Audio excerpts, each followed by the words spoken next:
on passe maintenant aux probabilités conditionnelles.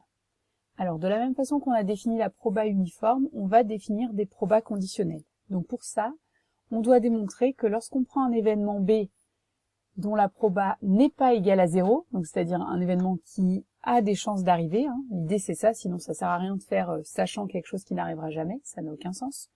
On définit ce qu'on notera plus tard PB comme la fonction qui a une partie de P de oméga, associe P de A inter B sur P de B.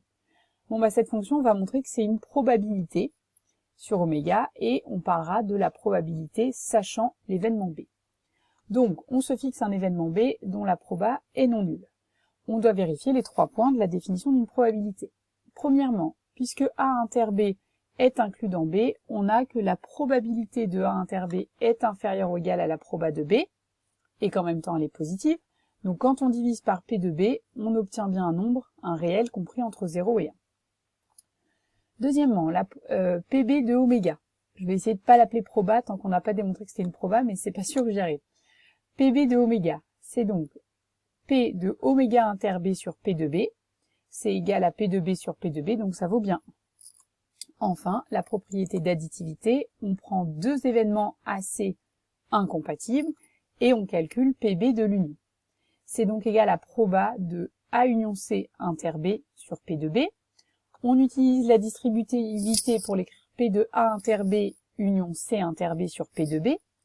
Et là, comme A inter B et C inter B sont eux aussi incompatibles, puisque A et C n'ont aucun élément en commun, donc A inter B et C inter B non plus. Vous pouvez écrire l'intersection de tout si vous voulez vous en convaincre. P de cette union, c'est la somme des deux probabilités. Là, il y a une parenthèse en trop. On coupe cette fraction en deux et on trouve P de A inter B sur P de B qui vaut PB de A, P de C inter B sur P de V qui vaut PB de C. Donc, cette fonction PB est bien une probabilité. Et on l'appelle probabilité conditionnelle sachant B. Vous faites attention, dans la notation PB, il y a deux informations cachées. Premièrement, c'est que la probabilité qui est cachée derrière pour fabriquer cette nouvelle probabilité, il faut bien la définir, c'est la probabilité P, et il faut aussi bien définir l'événement B. Ça nous permet donc de calculer des probas sachants. Donc par exemple, on s'intéresse à une famille de 2 enfants, et on travaille avec la probabilité uniforme pour le sexe des enfants. Donc c'est-à-dire que ces 2 enfants, soit c'est 2 filles, soit c'est une fille, un garçon, soit c'est un garçon, une fille, soit c'est garçon, garçon. L'ordre est important ici pour les questions auxquelles on veut répondre. Alors, première question, quelle est la probabilité d'avoir 2 filles? C'est-à-dire, quelle est la probabilité de l'événement FF? Bon puisqu'on travaille avec la probabilité uniforme, on sait que c'est cardinal de l'événement FF sur cardinal de oméga, c'est-à-dire 1/4.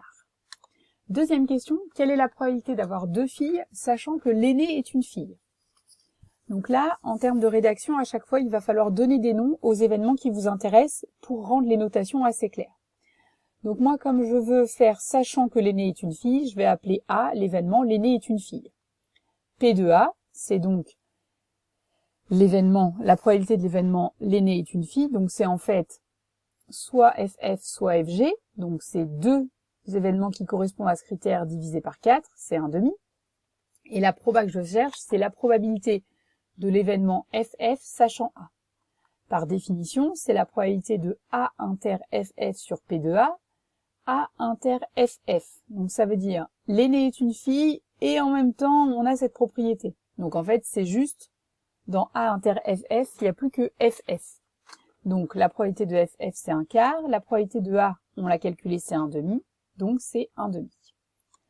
Deuxième question qui est un peu moins naturelle, c'est-à-dire qui en fait a moins de sens de se poser, mais qui est typiquement le genre de question qui vous fait utiliser les probas conditionnelles et donc qu'on va croiser plein de fois, c'est on inverse les deux, c'est-à-dire quelle est la proba d'avoir 2 filles, sachant qu'il y a au moins une fille.